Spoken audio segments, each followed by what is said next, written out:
Hello students, now let us start the same topic, active passive. In the last two videos we discussed the two tenses, simple present tense and simple past tense. और इस video में हम discuss करेंगे simple future tense. जैसा कि मैंने तुमको कहा था कि टेंसेस वाइज इस टॉपिक को अगर हम सीखते हैं तो बहुत ही अच्छे से सीख पाएंगे. एंड आई होप कि लास्ट टू टेंसेस तुमने बहुत ही अच्छे से सीख लिए होंगे. And you have to do practice because practice makes the man perfect. कोई भी टॉपिक सीखने के लिए, कोई भी चीज़ सीखने के लिए प्रैक्टिस बहुत ज़्यादा ज़रूरी है. Okay, so continue your practice and let us begin without wasting time. Simple future tense. सबसे पहले तुमको यहाँ पर दिख रहा है पैसिव स्ट्रक्चर. ओके, तो हम स्ट्रक्चर देख लेते हैं सबसे पहले. तो स्ट्रक्चर में मैंने तुमको कहा था कि बाकी सब चीज़ें सेम रहती है, सिर्फ हेल्पिंग वर्ब ही चेंज होता है हर एक टेंस में. तो उसके अकॉर्डिंग यहाँ पर देखते हैं. तो सबसे पहला ऑब्जेक्ट जैसे कि आता है हर एक सेंटेंस में, अफर्मेटिव में.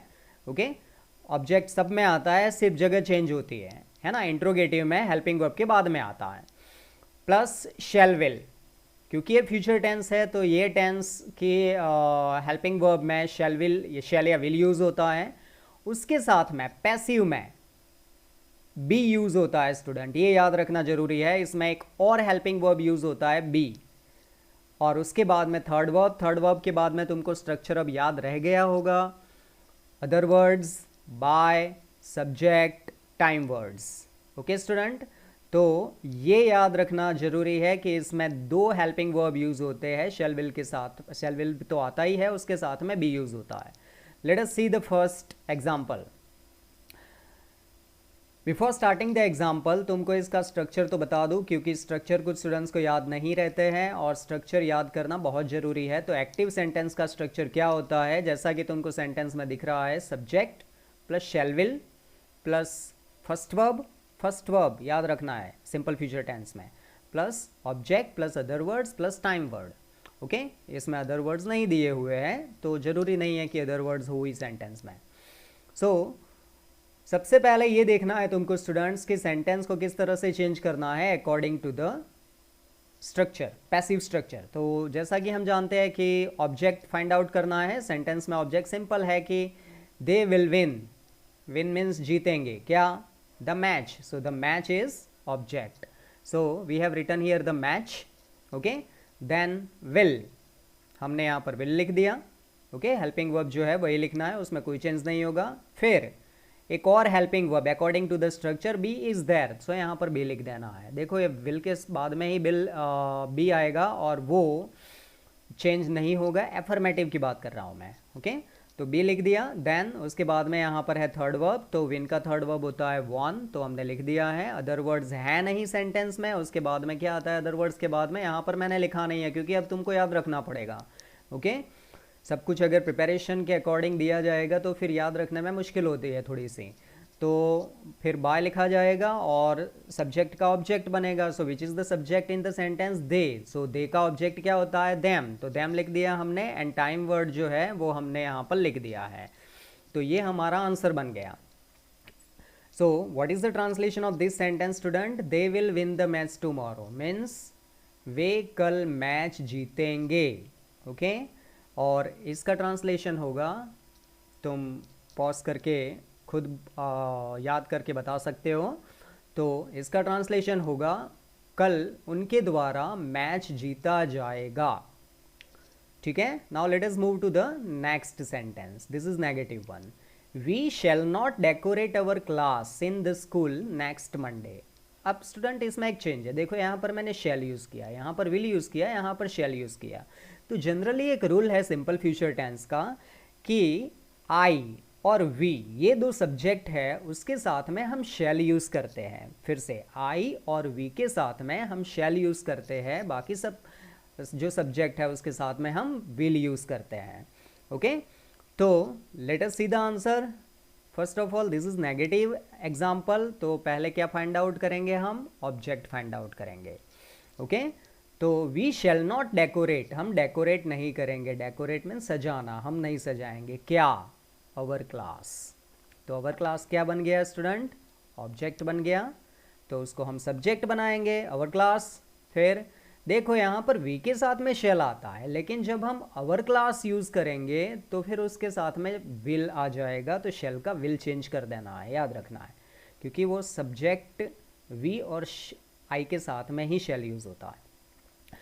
तो our class will then negative sentence है, इसलिए हमने नॉट लिख दिया स्टूडेंट।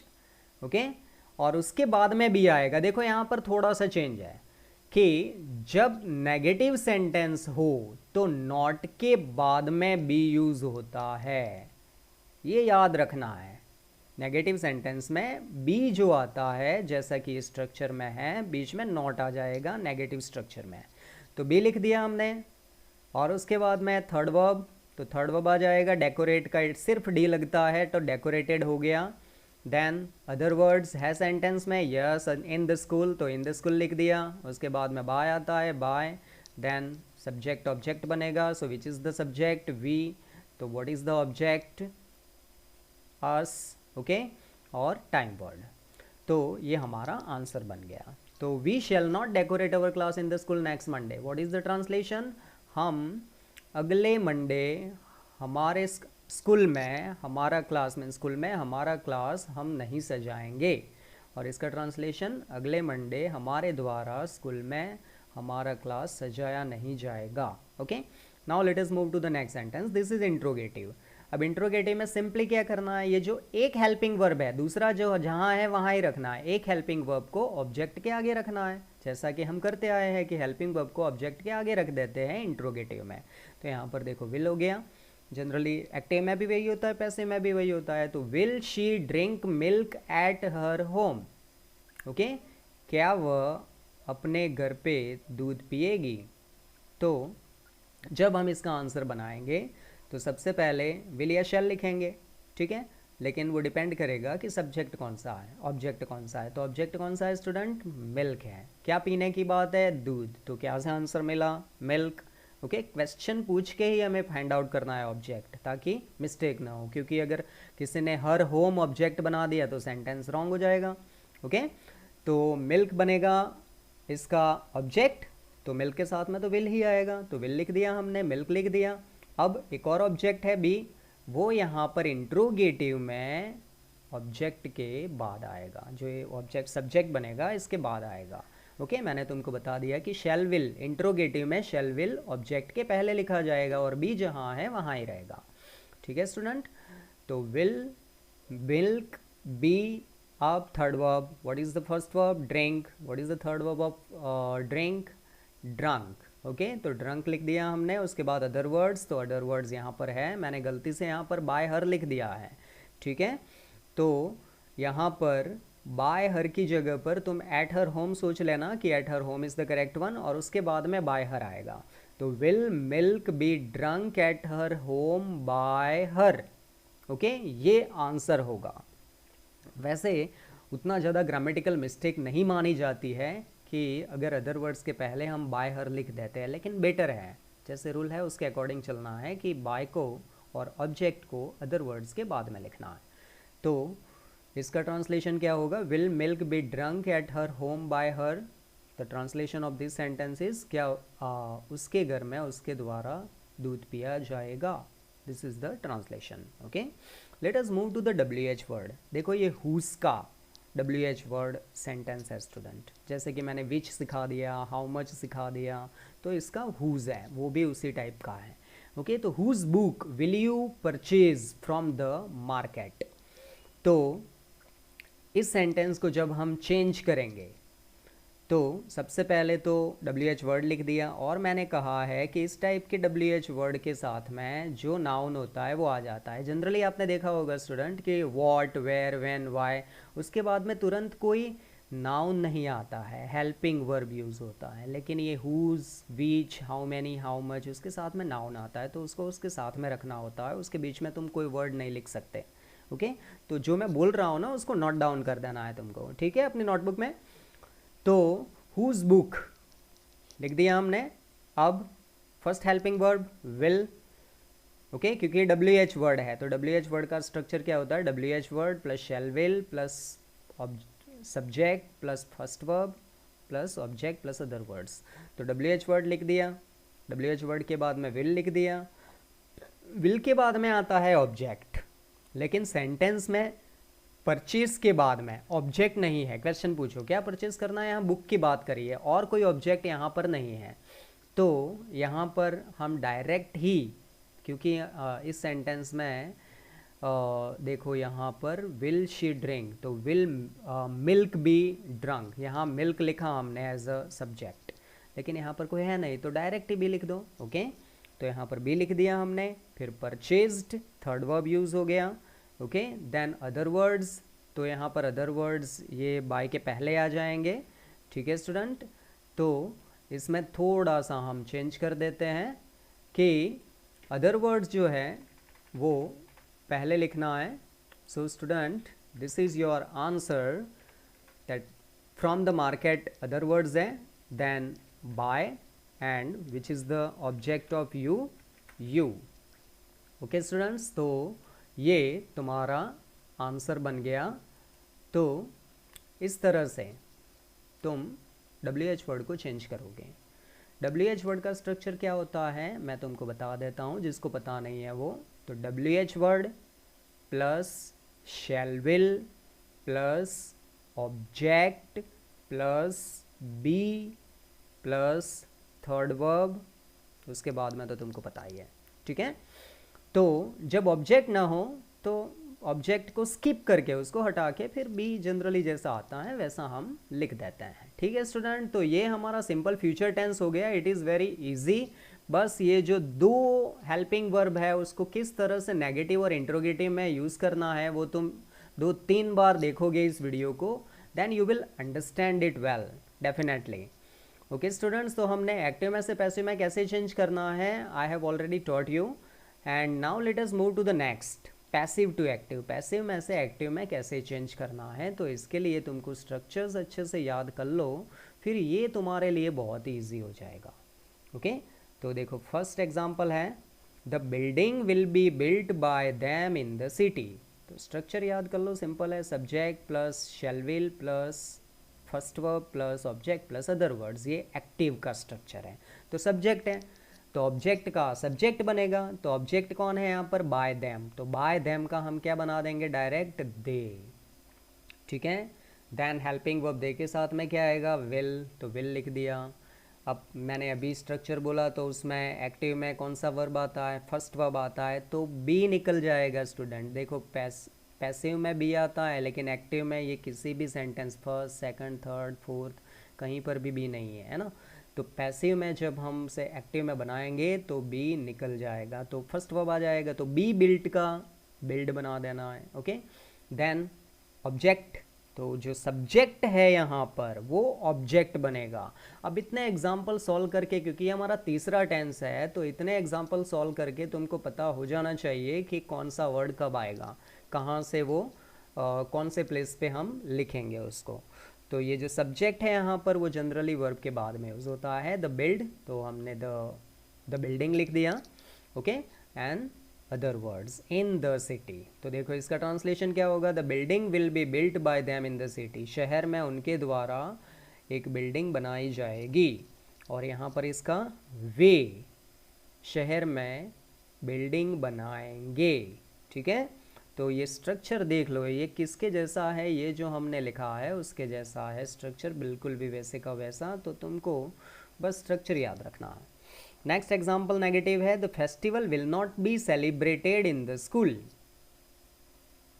फेस्टिवल को स्कूल में नहीं मनाया जाएगा। अब इसको हम पैसे में चेंज करेंगे तो सबसे पहले क्या आएगा, ऑब्जेक्ट। पण दिस इज वेरी इंपॉर्टेंट कि ऑब्जेक्ट सेंटेंस में है, बाय प्लस ऑब्जेक्ट है नहीं है, then what you will do, तो जैसा कि हमने लास्ट प्रीवियस वीडियोस में किया है कि हमको एज्यूम करना है, अनुमान लगाना है, गेस करना है कि कौन सा ऑब्जेक्ट होगा। तो किसके द्वारा नहीं मनाया जाएगा, तो कोई भी ऑब्जेक्ट लिख सकते हो स्टूडेंट्स, बाय देम उनके द्वारा, बाय चिल्ड्रन चिल्ड्रन के द्वारा, बाय टीचर टीचर के द्वारा, तो हमने यहाँ पर चिल्ड्रन लिखा है। ठीक है, मैंने यहाँ पर चिल्ड्रन यूज़ किया है, तो समझ लो कि पीछे बाय चिल्ड्रन है।